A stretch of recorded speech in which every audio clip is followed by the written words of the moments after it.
एप्रिलावहाय alternative party of बर'लेण्डखौ जोनोम होबाय। गोबाङा गोबां सोंलु दैखांनो हागौ, दैखांखागोन आरो दैखांनाया स्वाभाबिक। साननो हानाय मानसिया डेफिनेटलि कुइसन खालामगोन आरो कुइसन खालामोब्ला जोंहा फिननाय होनो मोजां जायो। बेनिखायनो कुइसन खालामनायखौ जोङो पजिटिभलि लागोन आरो लालांबायबो थागोन। जोङो सेथियाव बुंनांगोन जे डेम'क्रेटिक हादोरावहाय जोंहा बयहाबो मोन्थाय दङ जायखिजाया संगठन हान्जा दानानै सुबुंखौ सिबिनो आवगायनो थाखाय। It's our democratic rights. बेखौ जायफ्रा राजखान्थियाव दङ, जायफ्रा मोजां सोलोंथाइ मोननाय, बिसोर बयबो मिन्थियो जे इट्स ए डेम'क्रेटिक राइट्स। बेवहाय सोरबा सोरखौबा बाधा होनायनि खोथा नङा आरो जों बेखौहाय सोरबा हान्जानि बेरेखा, सोरबा दैदेनगिरिनि बेरेखा जोङो बे एपिबिखौ दायाखै। जों मोनसे गिदिर बिबान लानो होननानैसो ओंखारबोदों। एक নম্বৰতে আমি ক'ব লাগিব যে এইটো গণতান্ত্ৰিক দেশ। গণতান্ত্ৰিক দেশত যিকোনো মানুহে একগোট হৈ পেলাই সংগঠন কৰিব পাৰে, দল গঠন কৰিব পাৰে। ইয়াক কোনেও বাধা দিব নোৱাৰে। এয়া হৈছে আমাৰ মৌলিক অধিকাৰ। গতিকে মানুহে ক'ব, সুধিব কিয় কৰিছে, সেইটো আমি পজিটিভলি লৈছোঁ। আমি ইতিবাচকভাৱে লৈছোঁ। মানুহে যেতিয়া সুধিব, সেইসকলেহে সুধিব যিসকলে জানিব ইচ্ছা কৰিছে, বা সেইসকলে ক'ব যিসকলৰ অকণমান মূৰত লাগিছে। গতিকে সোধক, কওক, আমি তাৰ উত্তৰ দিম। তেতিয়া আৰু বেছিকৈ প্ৰচাৰ হ'ব, বেছিকৈ মানুহে জানিব। এতিয়া যিসকলে ৰাজনীতিত আছে অলৰেডি, যিসকলে ভালকৈ লিখা পঢ়া মানুহ, তেওঁলোকে জানে, তেওঁলোকে কেতিয়াও নকয় যে কিয় গঠন কৰিছে, কাৰণ এইটো আমাৰ মৌলিক অধিকাৰ। ডেম'ক্ৰেটিক কাণ্ট্ৰিত কোনেও কাকো বাধা দিব নোৱাৰে। আমি কোনোবা নেতা বা কোনোবা দলক, ৰাজনৈতিক দলক আমি তেওঁলোকৰ বিৰুদ্ধাচৰণ কৰিম বুলি আমি এই দলটো গঠন কৰা নাই। কিন্তু আমি এটা গধুৰ দায়িত্ব লৈ ৰাইজৰ সেৱা কৰিম বুলিহে আমি আগবাঢ়ি আহিছোঁ। बेनिखायनो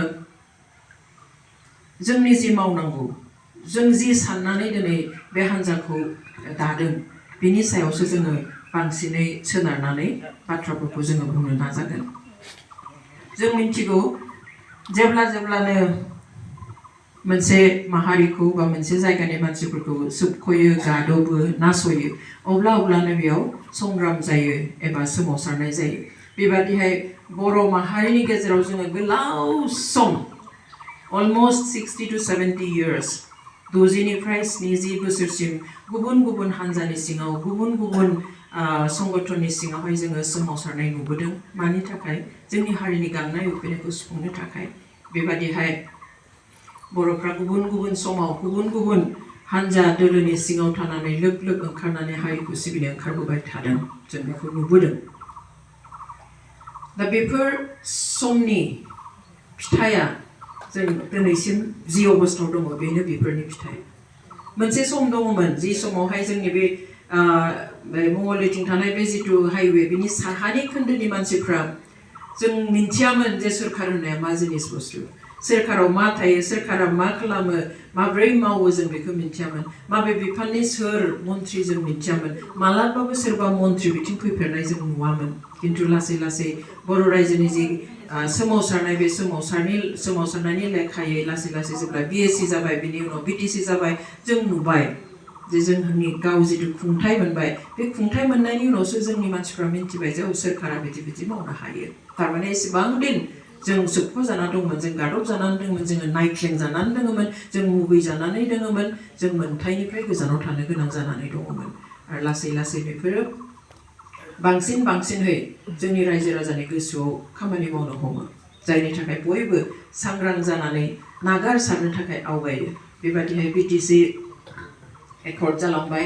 BTCनि एकर्डनि गेजेरजों जों जेबो गैयिनिफ्राय, लाथिख'निफ्राय जों गोबां मोननो हाबाय। बेनि उनावहाय BTR एकर्ड फैबाय। BTR एकर्डआ सोरजों जानाय जों बयबो मिन्थिगौ। It's a peace accord. बे जाबाय गोजोन गोरोबथा। गोजोन गोरोबथाया सोरजों जायो जों बेखौबो मिन्थियो। जायफ्रा हाथियार लायो बिसोरजोंसो गोजोन गोरोबथा जायो। बे BTR गोरोबथाया रियेल सेन्सआव बे खालि कागजाव गोजोन गोरोबथा जानानै थादों। जों मिन्थिगौ बेयाव जिखिनि मोननांगौमोन बेखिनिखौ जों मोनाखै। आरो मोनैनि जाहोनखौ जों गासैबो दिनै बिजिरनानै नायनो नांगोन।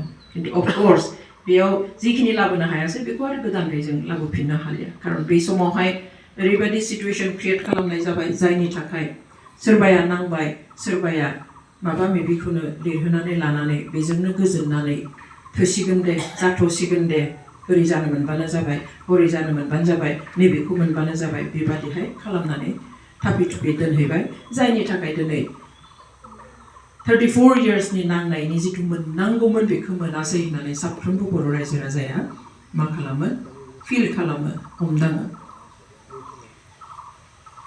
जों बेखौ बयबो साननो नांगोन जे बिटिसि एकर्डनि गेजेरजों जों मा मोननाय बिएसि एकर्डखौ एकर्ड खालामग्रायानो रिजेक्ट खालामदों मानि थाखाय जे बेयाव जेबो पावार गैया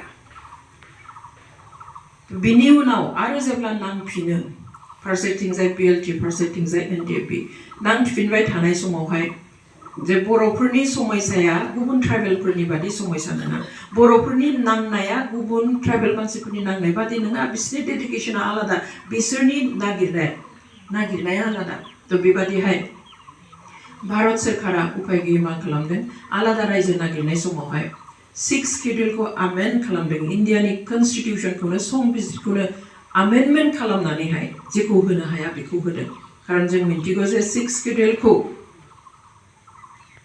प्लेन एबा हायेन ओनसोलावहाय होनो हाया 6 शेड्यूला जाबाय संबिधाननि बादिब्ला संबिजितनि बादिब्ला जायफ्रा हाजोआव थानाय ट्राइबेल मानसि हिल ट्राइब्सफोरनोसो बेखौ होयो प्लेन ट्राइब्सफोरनो होनो हाया जों हायेनाव थाग्रा ट्राइबेल बर'फ्रा जोंनो होनो हायामोन थेवब्लाबो संबिजितखौनो सोलाय सोल' खालामनानै होबाय बेनि उनाव जों मोनबाय बिटिसिनि थ्रुयै माबाखौहाय 6 शेड्यूलखौ थ' 6 शेड्यूलनि ओंथिया मा जों बेखौ मिन्थिब्लासो जों दायो मा अबस्थायाव दङ जों बेखौ हमनो हागोन बेनिखायनो आं आसा खालामो नोंथांमोना बेखौ बर मोननाय नङा जे 6 शेड्यूलनि ओंथिया जाबाय सेल्फ रुल सिस्टेम गावखौ खुंनो मोननाय गावखौ सासन खालामनो मोननाय बेबस्था स'खाखननि बेबस्था